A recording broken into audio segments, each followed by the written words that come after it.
നിങ്ങളെ നയിക്കേണ്ടത് റമദാൻ മാസമല്ല. നിങ്ങളെ നയിക്കേണ്ടത് റമദാനിലെ നമസ്കാരങ്ങളും റമദാനിലെ ഖുർആൻ ഓത്തുകളുമല്ല. 3 ചിന്തകൾ എപ്പോഴും നിങ്ങളിൽ ഉണ്ടായിരിക്കട്ടെ. 3 ചിന്തകൾ, അതാണ് ഇനി മുതൽ നിങ്ങളെ നയിക്കേണ്ടത്. അതിൽ ഒന്നാമത്തത്, നമ്മൾ അള്ളാഹുവിനെ സ്നേഹിക്കണം. പ്രിയപ്പെട്ടവരെ, റബ്ബിനെ നമ്മൾ സ്നേഹിക്കണം. എന്തിനാണ് അള്ളാഹുവിനെ നമ്മൾ സ്നേഹിക്കേണ്ടത്? നമുക്കെല്ലാം സൗജന്യമായി നൽകിയ, ഉമ്മയുടെ വയറ്റിൽ പൊക്കിൽ കൊടിയിലൂടെ എനിക്കും നിങ്ങൾക്കും ഭക്ഷണം തന്ന, ഈ ഭൂമിയിലേക്ക് ജനിച്ചു വീഴുമ്പോ താരാട്ട് പാടാനും താലോലിക്കാനുമുള്ള 4 കൈകളും 2 നാവുകളും ഈ ദുനിയാവിൽ നമുക്ക് വേണ്ടി ഒരുക്കി വെച്ച ആ റഹ്മാനായ റബ്ബ്, എന്റെയും നിങ്ങളുടെയും കണ്ണ് നിറയുന്നത് ഏറ്റവും ആദ്യമായി അറിയുന്ന റബ്ബ്, എന്റെയും നിങ്ങളുടെയും ഹൃദയം പിടയുന്നത് ഏറ്റവും ആദ്യമായി കാണുന്ന അറിയുന്ന റബ്ബ്, ആ റബ്ബിനെ സ്നേഹിക്കാൻ നമുക്ക് കഴിയണം. ആ സ്നേഹമുണ്ടാകുമ്പോ നമുക്കൊരാഗ്രഹം ഉണ്ടാവും, അള്ളാഹുവിനെ കണ്ടുമുട്ടാനുള്ള ആഗ്രഹം, ലിഖാഉല്ലാഹ്, പടച്ചവനെ കാണാനുള്ള ആഗ്രഹം. അങ്ങനെയാണല്ലോ, സ്നേഹിക്കുന്നവരെ കാണാൻ എന്നും മനുഷ്യൻ ആഗ്രഹിച്ചു കൊണ്ടേയിരിക്കും. കേരളത്തിലെ എയർപോർട്ടുകൾ അതിന് വലിയ ഉദാഹരണമാണ്. വേർപിരിയലിന്റെയും കൂടിച്ചേരലിന്റെയും കഥനങ്ങളുടെയും കിനാവുകളുടെയും വലിയ ക്യാൻവാസാണ് കേരളത്തിലെ എയർപോർട്ടുകൾ. അവിടെ അറൈവലിലും ഡിപ്പാച്ചറിലും ഒന്ന് പോയി നോക്കിയാൽ രണ്ടും തമ്മിലുള്ള വ്യത്യാസം നിങ്ങൾക്ക് കാണാൻ കഴിയും. പ്രിയപ്പെട്ടവരെ കാണാൻ ആഗ്രഹിച്ച് അവരെ ഒന്ന് പുൽകാൻ ആഗ്രഹത്തോടെ ഇഷ്ടത്തോടെ വരുന്ന പ്രവാസികളെ കാണാൻ കഴിയും. അതേ പ്രിയപ്പെട്ടവർക്ക് വേണ്ടി സ്വന്തം ബലിയാടുകളാകുന്നതിന് വേണ്ടി താഴ്ന്ന മുഖങ്ങളും നിറഞ്ഞ കണ്ണുകളും പിടയുന്ന ഹൃദയങ്ങളുമായി പ്രവാസ ലോകത്തേക്ക് യാത്രയാകുന്നവരെയും കാണാൻ നിങ്ങൾക്ക് കഴിയും. എന്തുകൊണ്ടാണ് അറൈവലിലുള്ള ആളുകളുടെ മുഖം ഇത്രമാത്രം പ്രക്ഷോഭിതമാകുന്നത്? എന്തുകൊണ്ടാണ് അവർ സന്തോഷിക്കുന്നത്? അവർ കാണാൻ പോവാൻ, ആരെ കാണാൻ പോവാൻ? മക്കളെ, ഭാര്യയെ, ഉമ്മയെ, ഉപ്പയെ, കുടുംബക്കാരെ, നാട്ടുകാരെ, കൂട്ടുകാരെ, പരിചയക്കാരെ, സ്നേഹമുള്ളവരെ, അവർ കാണാൻ പോവുകയാണ്. അവരവരെ കാണാൻ ആഗ്രഹിക്കുന്നു. കാരണം അവർക്ക് അവരോട് സ്നേഹമുണ്ട് എന്നതാണ്. അള്ളാഹുവിനോട് സ്നേഹമുള്ളവർ അള്ളാഹുവിനെ കാണാൻ ആഗ്രഹിക്കുമെന്നാണ്.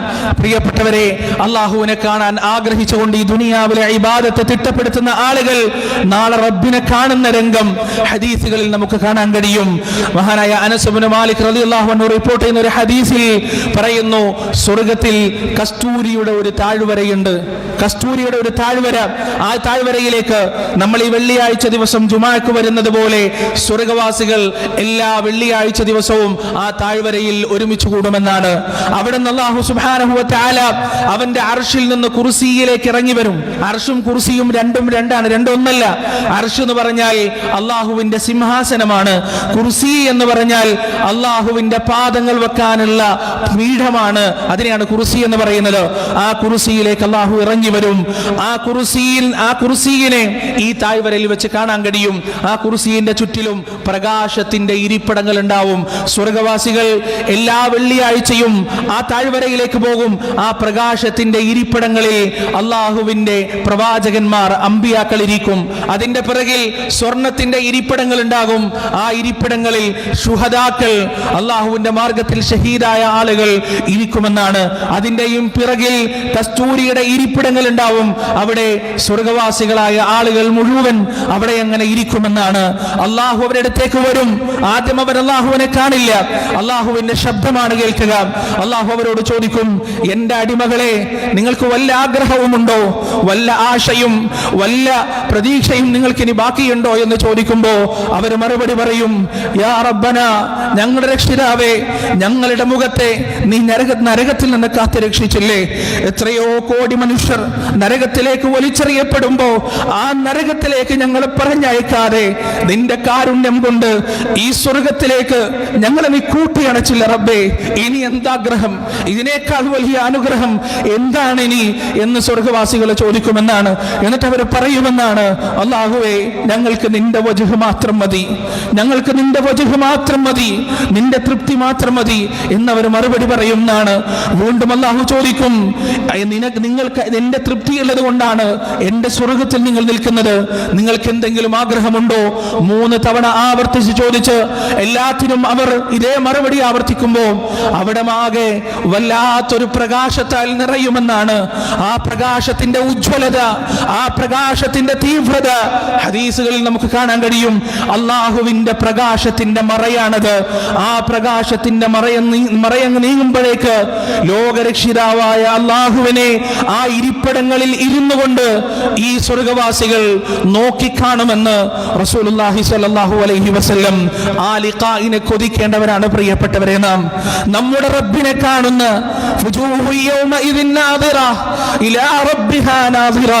അന്നേ ദിവസം ചില മുഖങ്ങൾ നോക്കിക്കൊണ്ടിരിക്കും. എവിടേക്കാണ് അവ നോക്കുന്നുണ്ടാവുക? അവയുടെ റബ്ബിങ്കിലേക്ക് അവ എങ്ങനെ നോക്കിക്കൊണ്ടേ ഇരിക്കുന്നുണ്ടാകുമെന്ന് അല്ലാഹു സുബ്ഹാനഹു വ തആല പരിശുദ്ധ ഖുർആനിൽ നമ്മളോട് പറയാണ്. പ്രിയപ്പെട്ടവരെ, എന്നാൽ ഹതഭാഗ്യരായ ചില മനുഷ്യരുണ്ട്. അവരുടെ പ്രത്യേകത എന്താണ്? അല്ലാഹു ഖുർആനിൽ പറയുന്നു, ഖദ് ഖസിറല്ലദീന കദ്ദബൂ ബിലിഖാഇല്ലാഹ് ഹത്താ ഇദാ جاءتهم الساعة بغتة قالوا يا حسرتنا على ما فرطنا فيها وهم يحملون أوزارهم على ظهورهم ألا ساء ما يزرون. അവരുടെ രക്ഷിതാവിനെ കണ്ടുമുട്ടുന്ന കാര്യം നിഷേധിച്ചതല്ലേ ആളുകൾ നഷ്ടക്കാരായിരിക്കുന്നു. അവരതാ പരലോകത്ത് പറയുകയാണ്, യാ ഹസ്രതനാ, ഞങ്ങളുടെ നാശമേ, ഞങ്ങളുടെ നാശമേ. അവരതാ അവരുടെ പാപങ്ങൾ അവരുടെ മുതുകുകളിൽ വഹിക്കുകയും ചെയ്യുകയാണ്. അലാ സാഅ മാ യസിറൂൻ. എത്ര മോശമായ ഭാരം ചുമക്കലാണ് അവർ നടത്തിക്കൊണ്ടിരിക്കുന്നത്. അള്ളാഹുവിനെ കണ്ടുമുട്ടുന്നത് പ്രതീക്ഷിക്കാത്ത, അള്ളാഹുവിനെ കണ്ടുമുട്ടുന്നത് ആഗ്രഹിക്കാത്ത ആളുകളുടെ നഷ്ടത്തെക്കുറിച്ച്, ഖേദത്തെക്കുറിച്ചാണ് ഖുർആൻ പറഞ്ഞത്. എന്നാൽ എന്റെ പ്രിയപ്പെട്ടവരെ, അള്ളാഹുവിനെ കണ്ടുമുട്ടാൻ ആഗ്രഹിച്ചുകൊണ്ട് ജീവിതം മുന്നോട്ട് കൊണ്ടുപോയവർ, അവരോട് അവസാനം മലക്കുകൾ പറയുന്നത് എന്താണ്?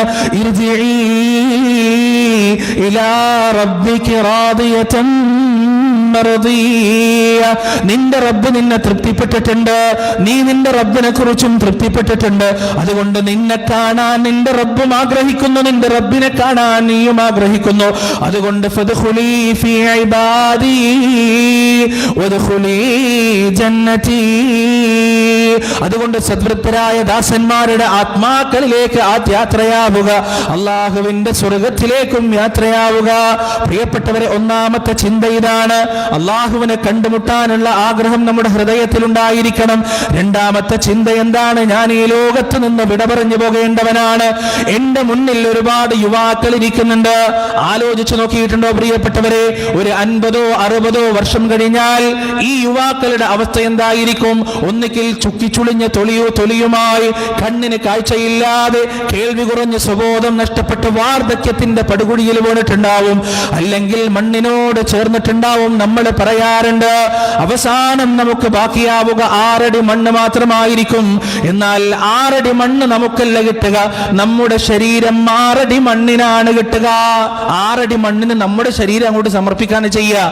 നമുക്ക് 6 അടി മണ്ണല്ല കിട്ടുക. നിങ്ങൾ കണ്ടിട്ടില്ലേ, ഖബർ കുഴിക്കാൻ നോക്കുമ്പോൾ ഒരു വലിയ കോലെടുത്തിട്ട് ആ ഖബറിലേക്ക് ഇങ്ങനെ കുത്തി നോക്കും. എന്തിനായി കുത്തി നോക്കുന്നതെന്നറിയോ? പഴയ ഖബർ അവിടെ നിലവിലുണ്ടോന്നാണ്. പഴയ ഖബർ അവിടെ നിലവിലുണ്ടെങ്കിൽ പകുതിക്കത് അങ്ങോട്ട് സ്റ്റോപ്പാവും, അപ്പൊ അവിടെ കുഴിക്കൂല. അതങ്ങനെ താഴോട്ട് അങ്ങനെ പോകുന്നുണ്ടെങ്കിൽ 10-15 വർഷം മുമ്പ് മരിച്ചുപോയ ആ മനുഷ്യന്റെ ശരീരവും മസ്തിയും പേശിയും മുടിയും നഖവും പല്ലും മുഴുവൻ മണ്ണിനോട് ചേർന്ന് ലയിച്ച് ചേർന്നിട്ടുണ്ടാവും എന്നാണ് അതിന്റെ അർത്ഥം. 6 അടി മണ്ണിന്റെ അവകാശം പോലും പ്രിയപ്പെട്ടവരെ ഈ ദുനിയാവിൽ നമുക്ക് കിട്ടൂല. മോർച്ചറിയിൽ കിടക്കുന്ന മയ്യത്തുകളുണ്ടല്ലോ, മോർച്ചറിയിൽ കിടക്കുന്ന ഡെഡ് ബോഡികൾ ഏതെങ്കിലും ഒന്നിനെ വിളിച്ചുണർത്തിയിട്ട് എന്തെങ്കിലും ചെയ്യാൻ ബാക്കിയുണ്ടോ എന്ന് ചോദിച്ചാൽ, ചെയ്യാൻ ബാക്കി വെച്ച കാര്യങ്ങളുടെ വലിയൊരു ലിസ്റ്റ് ഇങ്ങോട്ട് തരും. പറയാൻ മറന്നുപോയ കാര്യങ്ങളുടെ നമ്മളൊക്കെ മരിച്ചാൽ അതന്നെയാണ് അവസ്ഥ. കുറേ കാര്യങ്ങൾ പറയാൻ ബാക്കിയുണ്ടാവും, കുറേ ചെയ്തു തീർക്കാൻ ബാക്കിയുണ്ടാവും. എപ്പോഴാണ് മരണം വരിക എന്നറിയില്ല. ഈ റമദാൻ മാസത്തിൽ എത്ര മരണ വാർത്ത നമ്മൾ കേട്ടു പ്രിയപ്പെട്ടവരെ. ഒരു ആരോഗ്യ പ്രശ്നവും ഇല്ലാത്ത, ഒരു രോഗവും ഇല്ലാത്ത ആളുകൾ പെട്ടെന്ന് പിറ്റേ ദിവസം പറയുന്നു അറ്റാക്ക് വന്ന് മരിച്ചു, സ്ട്രോക്ക് വന്ന് മരിച്ചു, കുഴഞ്ഞു വീണ് മരിച്ചു. നമ്മളെ കുറിച്ചും അങ്ങനെ പറയപ്പെടുന്ന ഒരു ദിവസം വരാനുണ്ട് പ്രിയപ്പെട്ടവരെ. പ്രിയപ്പെട്ടവരെ, അത് നാം ശ്രദ്ധിക്കണം, ആലോചിക്കുകയും വേണം. അല്ലാഹു സുബ്ഹാനഹു വ തആല പറയാൻ, വജാഅത് സക്റത്തുൽ മൗതി ബിൽ ഹഖ് ദാലിക മാ കുൻത മിൻഹു തഹീദ്. അല്ലാഹുവിന്റെ വാക്ക് വളരെ ശ്രദ്ധേയമാണ്. പടച്ചറബ് പറയുന്നു, മരണലഹരി എന്നാണ് അവിടെ പറഞ്ഞത്. മരണലഹരി സത്യവും കൊണ്ടുവരുന്നതാണ്, യാഥാർത്ഥ്യവും കൊണ്ടുവരുന്നതാണ്. ദാലിക മിൻഹു തഹീദ്. ഇതിൽ നിന്നാണ് നീ ഓടിക്കൊണ്ടിരുന്നത്, ഇതിൽ നിന്നാണ് നീ കുതറി മാറിക്കൊണ്ടിരുന്നത്. ആ മരണം നമ്മളെ മുട്ടുക തന്നെ ചെയ്യുന്നതാണ്. പടച്ചറബ് പരിശുദ്ധ ഖുർആനിൽ ചോദിക്കുന്നു, കം തറകൂ മിൻ ജന്നാതിൻ വഅയൂൻ വസുറൂഇൻ വമഖാമിൻ കരീം വനഅമത്തിൻ കാനൂ ഫീഹാ ഫാകിഹീൻ. ഇന്നലകളിൽ ജീവിച്ചു പോയ വലിയ ധനാഢ്യന്മാർ, വലിയ രാജാക്കന്മാർ, അവരെ കുറിച്ച് നിങ്ങളൊന്ന് ഓർമ്മിച്ചു നോക്കിയിട്ടുണ്ടോ? അവരിൽ നിങ്ങളെ വിട്ടിട്ട് പോയ എത്രയെത്ര തോട്ടങ്ങളാണ്, എത്രയെത്ര അരുവികളാണ്, എത്രയെത്ര കൊട്ടാരങ്ങളാണ്, എത്രയെത്ര വാഹനങ്ങളാണ്, എത്രയെത്ര സ്ഥാപനങ്ങളാണ്, എത്രയെത്ര ബിസിനസ് സമുച്ചയങ്ങളാണ് ഈ ദുനിയാവിൽ. അവരുടെ ഓർമ്മ പോലും ഇല്ലാതെ കിടക്കുന്നത് എന്ന് അല്ലാഹു സുബ്ഹാനഹു വ തആല ചോദിക്കുകയാണ്. നമ്മുടെ വീടും പറമ്പും നമ്മുടേതാണെന്ന് പറയും. അതിന്റെ അടിയാധാരം എടുത്തു നോക്ക്. എത്ര ആളുകളുടെ പേരുകൾ ഉണ്ടാവും അതിൽ. ഇനി എത്ര ആളുകളുടെ പേരുകൾ അതിലേക്ക് കൂട്ടിച്ചേർക്കാനിരിക്കുന്നു. കദാലിക വഔറസ്നാഹാ ഖൗമൻ ആഖരീൻ. അപ്രകാരം മരിച്ച ആ സെക്കൻഡിൽ നിങ്ങളുടെ വീട് നിങ്ങളുടേതല്ല, നിങ്ങളുടെ വണ്ടി നിങ്ങളുടേതല്ല, നിങ്ങളുടെ വസ്ത്രങ്ങൾ പോലും നിങ്ങളുടേതല്ല. നിങ്ങളുടെ പിൻഗാമികളായ ആളുകൾക്ക് അത് അനന്തരമായി കിട്ടി. പിന്നെ നിങ്ങൾക്ക് അതിലൊന്നും ഒരു അവകാശവും ഇല്ല എന്നുള്ളതാണ്. സുബ്ഹാനല്ലാഹ്. എന്നിട്ട് അല്ലാഹു ഫമാ ബക്കത് അലൈഹിമുസ് സമാഉ വൽ അർദ്. അവർക്ക് വേണ്ടി ആകാശവും ഭൂമിയും പിന്നെ കരയില്ല. ഒരു ഉപ്പ മരിച്ചിട്ട് ഏത് മക്കളാ കല്യാണം കഴിക്കുന്നത്? ഉപ്പ മരിച്ചു, ഞാൻ ഇനി ജോലിക്ക് പോണില്ല. ഉപ്പ മരിച്ചു, ഇനി കല്യാണം കഴിക്കുന്നില്ല. ഉപ്പ മരിച്ചു, ഇനി ഭക്ഷണം കഴിക്കുന്നില്ല, വെള്ളം കുടിക്കുന്നില്ല, വീട്ടിലൊരു പരിപാടിയില്ല. വെറുതെ തോന്നാൻ 3 ദിവസം അല്ലെങ്കിൽ 3 മാസം അല്ലെങ്കിൽ ഒരു കൊല്ലം തന്നെ കിടക്കട്ടെ, ആ കൊല്ലത്തിനുമപ്പുറം നിങ്ങൾ അധ്വാനിച്ച് വളർത്തി വലുതാക്കിയ നിങ്ങളുടെ മക്കളുടെ സ്മരണകളിൽ പോലും നിങ്ങൾക്ക് സ്ഥാനമുണ്ടാവുകയില്ല. വീട്ടിലൊരു കല്യാണം നടക്കുമ്പോ ഒരു വട്ടെങ്കിലും മരിച്ച ആരെങ്കിലും ഖബറിന്ന് എഴുന്നേറ്റ് വന്നിട്ട് അവരുടെ വീട്ടിൽ നടക്കുന്ന ഒരു കല്യാണത്തിന് കൂടാൻ പടച്ചോൻ അവർക്ക് അവസരം കൊടുക്കുകയാണെങ്കിൽ ഹൃദയം തകർന്നു പോവും. കാരണം എന്താ അറിയോ, ഒരാൾ പോലും അവരെ കുറിച്ചൊരു വാക്ക് പറയുന്നത് അവർക്ക് കേൾക്കാൻ കഴിയില്ല. മറന്നിട്ടുണ്ടാവും അവരെ. ഒരു മനുഷ്യനെ ഖബറടക്കുമ്പോ അയാളുടെ ഓർമ്മ കൂടിയാണ് ഖബറടക്കുന്നത്. ഓർമ്മ മെല്ലെ മെല്ലെ എല്ലാവരുടെയും മനസ്സിൽ നിന്ന് മരിക്കും. പിന്നെ അവസാനം ബാക്കിയാവുക പ്രിയപ്പെട്ടവരെ എന്റെയും നിങ്ങളുടെയും കർമ്മങ്ങൾ മാത്രമായിരിക്കും, നമ്മൾ ചെയ്തത് മാത്രമായിരിക്കും. അതുകൊണ്ട് അതിനുവേണ്ടി പണിയെടുക്കുക. രണ്ടാമത്തെ ബോധം അതാണ്, രണ്ടാമത്തെ ചിന്ത ഏതാണ്? മരണചിന്ത നമ്മളെ മുന്നോട്ട് നയിക്കണം. മൂന്നാമത്തെ ചിന്ത എന്താണ്? പരലോക ചിന്തയാണ്. സ്വർഗത്തിനെ കുറിച്ചും നരകത്തിനെ കുറിച്ചും മാശറയെ കുറിച്ചും ഓർക്കാൻ നമുക്ക് കഴിയണം. അല്ലാഹു സുബ്ഹാനഹു വ തആല സൂറത്തുൽ ഖാഫിൽ നബി സല്ലല്ലാഹു അലൈഹി വസല്ലമ പല ഖുതുബകളിലും സൂറത്തുൽ ഖാഫ് മാത്രം പാരായണം ചെയ്തിട്ടുണ്ട്. വേറൊന്നും പറയില്ല. ഈ സൂറത്ത് മാത്രം അങ്ങോട്ട് പാരായണം ചെയ്യും, എന്നിട്ട് നിർത്തും. കാരണം ഒരാൾക്ക് കിട്ടേണ്ട എല്ലാ ഉത്ബോധനവും ഈ ഒരു സൂറത്തിലുണ്ട് എന്നുള്ളതാണ്. അല്ലാഹു സുബ്ഹാനഹു വ തആല പറയാൻ, വനുഫിഖ ഫിസ്സൂർ ദാലിക യൗമുൽ വഈദ്. അതാ ഇസ്രാഫീൽ രണ്ടാമത്തെ തവണ കാഹളത്തിലൂതുകയാണ്. ഇതാണ് നിങ്ങൾക്ക് വാഗ്ദാനം നൽകപ്പെട്ട ദിവസം. വജാഅത് കുല്ലു നഫ്സിൻ മഅഹാ സായിഖു വശഹീദ്. ഓരോ മനുഷ്യനും ഖബറിൽ നിന്ന് എഴുന്നേറ്റ് വരികയാണ്. അവന്റെ കൂടെ അവനെ നയിച്ചു കൊണ്ടുപോകുന്ന ഒരു മലക്കും അവന്റെ കൂടെ ഉണ്ടാകും. അവനെതിരെ സാക്ഷിയായിട്ടുള്ള ഒരു മലക്കും അവന്റെ കൂടെ ഉണ്ടാകും. ലഖദ് കുൻത ഫീ ഗഫ്ലത്തിൻ മിൻ ഹാദാ ഫകശഫ്നാ അൻക ഗിതാഅക ഫബസറുക അൽയൗമ ഹദീദ്. അവനോട് അല്ലാഹു പറയുകയാണ്, ഇന്നേ ദിവസത്തെ കുറിച്ച് നീ അശ്രദ്ധയിലായിരുന്നു. നിനക്ക് ഈ കാര്യങ്ങളൊന്നും കാണാൻ കഴിയുമായിരുന്നില്ല, അറിയാൻ കഴിയുമായിരുന്നില്ല. ഫകശഫ്നാ അൻക ഗിതാഅക. നിന്റെ കണ്ണിന്റെ മൂടിയതാ ഞാൻ മാറ്റിയിരിക്കുകയാണ്. ഫബസറുക അൽയൗമ ഹദീദ്. ഇന്നേ ദിവസം നിന്റെ കണ്ണിന്റെ കാഴ്ച മൂർച്ചയുള്ളതായിരിക്കും. വഖാല ഖരീനുഹു ഹാദാ മാ ലദയ്യ അതീദ്. അവന്റെ കൂടെയുള്ള മലക്ക് പറയുകയാണ്, റബ്ബേ, ഇതാ ഇവന്റെ കർമ്മങ്ങൾ ഇതാ എന്റെ കയ്യിൽ റെഡിയാണ്, ഇവന്റെ റെക്കോർഡ് മുഴുവൻ എന്റെ കയ്യിൽ റെഡിയാണ്. അവിടെ അതാ പറയപ്പെടുകയാണ്, അൽഖിയാ ഫീ ജഹന്നമ കുല്ല കഫാരിൻ അനീദ്. ദുർവാശിക്കാരായ സകല നന്ദി കെട്ടവരെയും നരകത്തിലേക്ക് വലിച്ചെറിയാൻ അല്ലാഹു അതാ കൽപ്പന കൊടുക്കുകയാണ്. മന്നാഇൽ ലിൽ ഖൈർ, അവൻ നന്മയെ തടയുന്നവനാണ്. മുഅ്തദിൻ, അവൻ അതിര് കവിഞ്ഞവനാണ്, അക്രമിയാണ്. മുരീബ്, അവൻ സംശയാലുവുമാണ്. അവൻ സ്വർഗത്തിന്റെ കാര്യത്തിൽ സംശയമാണ്, അവന് നരകത്തിന്റെ കാര്യത്തിൽ സംശയമാണ്, അവൻ ഹശറിന്റെ മൈതാനിയുടെ കാര്യത്തിൽ സംശയമാണ്, ഖബർ ജീവിതത്തിന്റെ കാര്യത്തിൽ സംശയമാണ്. അതുകൊണ്ട് അവനെ ആ നരകത്തിലേക്ക് വലിച്ചെറിയുക. അല്ലദീ ജഅല മഅല്ലാഹി ഇലാഹൻ ആഖർ, വേറൊരു കൂട്ടരും ഇവിടെയുണ്ട്, അവർ അല്ലാഹുവിന് പുറമെ ഇലാഹുകളെ ഉണ്ടാക്കിയവരാണ്. ഫഅൽഖിയാഹു ഫിൽ അദാബിശ് ശദീദ്, ശക്തമായ ശിക്ഷയിലേക്ക്, അതികഠിനമായ അദാബിലേക്ക് അവരെ വലിച്ചെറിയുക. പ്രിയപ്പെട്ടവരെ, അവിടെ രണ്ട് കൂട്ടുകാരതാ സംഭാഷണം നടത്തുകയാണ്. ഒരു കൂട്ടുകാരൻ മറ്റേ കൂട്ടുകാരനെ കുറിച്ച് അല്ലാഹുവോട് പറയുകയാണ്, റബ്ബേ, ഇവനാണ് എന്നെ വഴിതെറ്റിച്ചത്, ഇവനാണ് എന്റെ ചുണ്ടിലേക്ക് എരിയുന്ന സിഗരറ്റിന്റെ കൊള്ളിവെച്ച് തന്നത്, ഇവനാണ് എന്നെ നമസ്കാരത്തിലേക്ക് പോകുന്നതിൽ നിന്ന് തടഞ്ഞത്, ഇവനാണ് എനിക്ക് ശിർക്കിന്റെയും ബിദ്അത്തിന്റെയും വഴി കാണിച്ചു തന്നത്. റബ്ബേ, ഞാൻ വഴികേടിലാകാൻ, ഞാൻ ദലാലത്തിലാവാൻ ഇവനാണ് കാരണം റബ്ബേ എന്ന് പറയുമ്പോ ഖാല ഖരീനുഹു, ആ കൂട്ടുകാരൻ തിരിച്ചു പറയുകയാണ്, റബ്ബനാ, ഞങ്ങളുടെ രക്ഷിതാവേ, മാ അത്ഗൈതുഹു, ഞാൻ അവനെ വഴിതെറ്റിച്ചിട്ടില്ല, ഞാൻ അവനെ വഴിവേപ്പിച്ചിട്ടുമില്ല, വലാകിൻ കാന ഫീ ദലാലിൻ ബഈദ്, അവൻ വിദൂരമായ വഴികേടിൽ തന്നെയായിരുന്നു, അവൻ സ്വയം നശിച്ചത് തന്നെയാണ് റബ്ബേ, ഞാൻ അവനെ നശിപ്പിച്ചിട്ടില്ല. അല്ലാഹുവിന്റെ മറുപടി എന്താണ്? ഖാല ലാ തഖ്തസിമൂ ലദൈ, എന്റെ മുന്നിൽ നിന്ന് നിങ്ങൾ തർക്കിക്കേണ്ട ആവശ്യമില്ല. വഖദ് ഖദ്ദംതു ഇലൈക്കും ബിൽ വഈദ്, വ്യക്തമായി ഞാൻ നിങ്ങൾക്ക് മുന്നറിയിപ്പ് തന്നിട്ടുണ്ട്, നിങ്ങൾക്ക് കാര്യങ്ങൾ പറഞ്ഞു തന്നിട്ടുണ്ട്.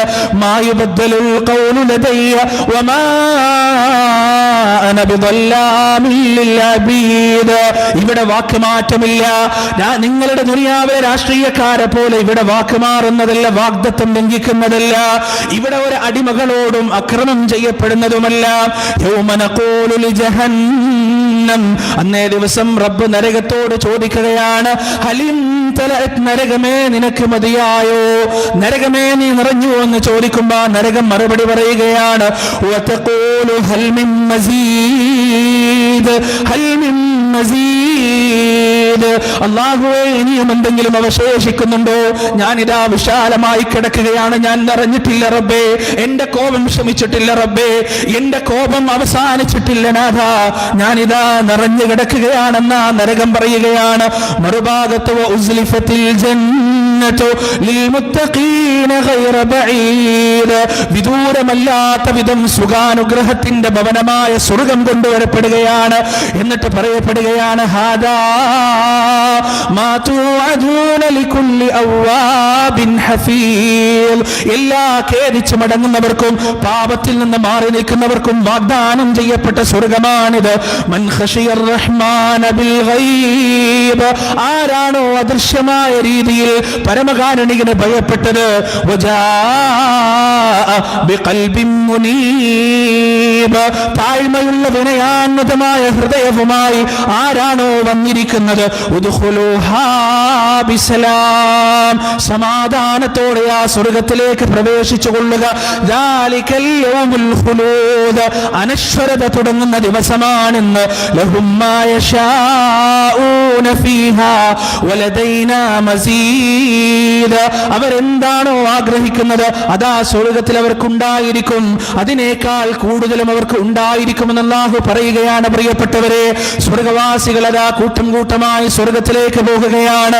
വസീഖല്ലദീന തഖൗ റബ്ബഹും മിനൽ ജന്നതി സുമറാ ഹത്താ ഇദാ ജാഊഹാ വഫുതിഹത് അബ്വാബുഹാ വഖാല ലഹും ഖസനതുഹാ സലാമുൻ അലൈക്കും തുബ്തും ഫദ്ഖുലൂഹാ ഖാലിദീൻ.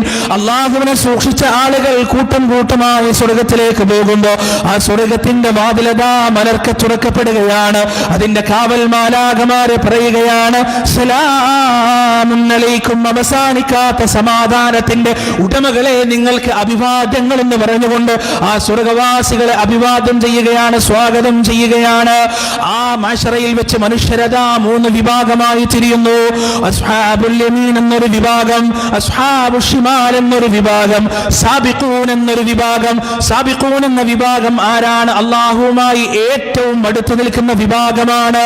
അവർക്കുള്ള അനുഗ്രഹത്തെ കുറിച്ച് അല്ലാഹു പറയുന്നു, ഫീ ജന്നാത്തിൻ നഈം, അവർ നഈം എന്ന സ്വർഗ്ഗത്തിലായിരിക്കും. അലാ സുറുറിൻ മൗദൂന, മെടഞ്ഞെടുത്ത് എടുക്കപ്പെട്ട കട്ടിലായിരിക്കും അവർ. മുത്തഖീന അലൈഹാ മുതഖാബിലീൻ, പരസ്പരം അഭിമുഖമായിരുന്നു കൊണ്ട് ആനന്ദിക്കുന്നവരായിരിക്കും അവർ. യതൂഫു അലൈഹിം വിൽദാനുൻ മുഖല്ലദൂൻ, നിത്യനീ ജീവൻ നൽകപ്പെട്ട കുട്ടികൾ അവരുടെ ചുറ്റിലും എപ്പോഴും ചുറ്റി നടന്നുകൊണ്ടേയിരിക്കും. ബിഅക്വാബിൻ വഅബാരിഖ വകഅസിൻ മിൻ മഈൻ, മദ്യത്തിന്റെ കോപ്പകളും കൂജകളും ചഷകങ്ങളുമായി അവരങ്ങനെ കറങ്ങി നടന്നുകൊണ്ടേയിരിക്കുന്നതാണ്. ലാ യുസദ്ദഊന അൻഹാ വലാ യുൻസിഫൂൻ, അതവരെ ലഹരി ബാധിപ്പിക്കുകയോ തലവേദനയിലേക്ക് നയിക്കുകയോ ഇല്ല. വഫാകിഹത്തിൻ മിമ്മാ യതഖയ്യറൂൻ, അവർ ആഗ്രഹിക്കുന്ന എല്ലാ തരത്തിലുള്ള പഴവർഗ്ഗങ്ങളും അവരെ അവിടെ കാത്തിരിക്കുന്നുണ്ടാകും. വലഹ്മി തയ്രിൻ മിമ്മാ യഷ്തഹൂൻ, അവർ ആഗ്രഹിക്കുന്ന തരത്തിലുള്ള പക്ഷിമാംസങ്ങൾ മുഴുവൻ അവരെ കാത്തിരിക്കുന്നുണ്ടാകും. വഹൂറുൻ ഐൻ കഅംസാലിൽ ലുഅ്ലുഇൽ മക്നൂൻ, ഒളിച്ചുവെക്കപ്പെട്ട മുത്തുകൾ പോലെയുള്ള അവരുടെ ഇണകളും ആ സ്വർഗ്ഗത്തിലുണ്ടായിരിക്കും. ജസാഅൻ ബിമാ കാനൂ യഅമലൂൻ, പ്രവർത്തിച്ചതിന്റെ പ്രതിഫലമാണത്. ലാ യസ്മഊന ഫീഹാ ലഗ്വൻ വലാ തഅസീമാ, ഒരു വിമർശനമോ ഒരു കുറ്റപ്പെടുത്തലോ ഒരു മോശമായ വാക്കോ അവരോട് വെച്ച് കേൾക്കുകയില്ല. ഇല്ലാ ഖീലൻ സലാമൻ സലാമാ, സമാധാനം സമാധാനം എന്ന വാക്കല്ലാതെ മറ്റൊന്നും ആ സ്വർഗ്ഗത്തിൽ വെച്ച് അവർ കേൾക്കാൻ പോകുന്നില്ല. അവരുടെ തൊട്ട് താഴെയുള്ള ദറജയുള്ളവരാണ് അസ്ഹാബുൽ യമീൻ. അവരുടെ അവസ്ഥ എന്താണ്? ഫീ സിദ്രിൻ മഖ്ദൂദ്, അവർ മുള്ളില്ലാത്ത ഇലന്ത മരത്തിലായിരിക്കും. വതൽഹിൻ മൻദൂദ്, തിങ്ങി നിറഞ്ഞ വാഴത്തോപ്പുകളിലായിരിക്കും. വദല്ലിൻ മൻദൂദ്, വിശാലമായ തണലുകളിലായിരിക്കും. വമാഇൻ മസ്കൂബ്, ഒരിക്കലും നിർത്താതെ ഒഴുകിക്കൊണ്ടിരിക്കുന്ന ജലാശയങ്ങളിലായിരിക്കും. വഫാകിഹത്തിൻ കസീറ, ആധിക്യമുള്ള പഴവർഗ്ഗത്തിന്റെ തോട്ടങ്ങളിലായിരിക്കും. ലാ മഖ്തൂഅത്തിൻ വലാ മംനൂഅ, ആ പഴവർഗ്ഗങ്ങൾക്ക് പ്രത്യേകമായ സീസണില്ല, എല്ലാ സമയത്തും അവയങ്ങൾ ലഭിച്ചുകൊണ്ടേയിരിക്കും. വഫുറുഷിൻ മർഫൂഅ, ഉയർത്തി വിരിക്കപ്പെട്ട പരവതാനികളിലായിരിക്കും. ഇന്നാ അൻശഅനാഹുന്ന ഇൻശാഅ ഫജഅൽനാഹുന്ന അബ്കാറാ ഉർബൻ അത്റാബാ, സമപ്രായക്കാരായ സ്നേഹമതികളായ ഇണകളും അവർക്കവിടെ ഉണ്ടായിരിക്കുമെന്ന് പടച്ചിറപ്പ് പറയുകയാണ്. എന്നാൽ എന്റെ പ്രിയപ്പെട്ടവരെ, അസ്ഹാബുൽ ശിമാൽ എവിടെയായിരിക്കുമെന്നാണ് വിശദീകരിക്കുന്നു. ഫീ സമൂമിൻ ഹമീം, രോമകൂപങ്ങളെ തുളച്ചു കയറുന്ന ഉഷ്ണക്കാറ്റിലും അതുപോലെ തിളച്ചു മറയുന്ന അരുവികളിലായിരിക്കും അവർ. വദില്ലിൻ യഹ്മൂൻ, പുക കൊണ്ടുള്ള തണലിലായിരിക്കും. കറുകറുത്ത നരകത്തിന്റെ പുക കൊണ്ടുള്ള തണലുകളിലായിരിക്കും അവർ. ലാ ബാരിദിൻ വലാ കരീം, മാന്യമല്ലാത്ത തണുപ്പില്ലാത്ത ഒരുതരം ഇരുട്ടുകളിലായിരിക്കും അവർ. ഇന്നഹും കാനൂ ഖബല ദാലിക മുത്റഫീൻ, ഇതിന്റെ മുമ്പ് അവർ സുഖിക്കുന്നവരായിരുന്നു, ആനന്ദിക്കുന്നവരായിരുന്നു. അവർ ധിക്കാരികളായിരുന്നു, അഹങ്കാരികളായിരുന്നു. ലആകിലൂന മിൻ ശജരിൻ മിൻ സഖൂം, സഖൂം എന്ന വൃക്ഷത്തിൽ നിന്ന് അവരതാ ഭക്ഷിക്കുകയാണ്. ഫമാലിഊന മിൻഹൽ ബുതൂൻ, അവരുടെ വയറ്റിൽ കിടന്ന് ആ സഖൂം എന്ന വൃക്ഷമതാ തിളച്ചു മറിയുകയാണ്. ഫശാരിബൂന അലൈഹി മിനൽ ഹമീം, ആ തിളച്ചു മറിയുന്ന സമയം അതിന്റെ ബേജാറ് കൊണ്ട് അവരതാ ഹമീം എന്ന് തിളച്ചു മറിയുന്ന ആ അരുവിയിൽ നിന്ന് എടുത്തു കുടിക്കുകയാണ്. അവരാ വെള്ളം കുടിക്കുന്ന സമയം ഹദീസിൽ നമുക്ക് കാണാൻ കഴിയും. അവരുടെ തൊണ്ടയിലൂടെ അവരുടെ വയറിലൂടെ ആ വെള്ളം ഇങ്ങോട്ട് പുറത്തേക്ക് വരുമെന്നാണ്. അങ്ങനെ അത് കുടിക്കാൻ കൂട്ടാക്കാതെ ഇരിക്കും.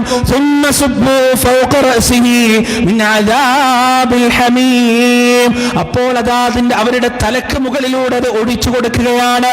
അവരുടെ തലയോട്ടികൾ ഉരുകിയൊലിക്കുകയാണ്.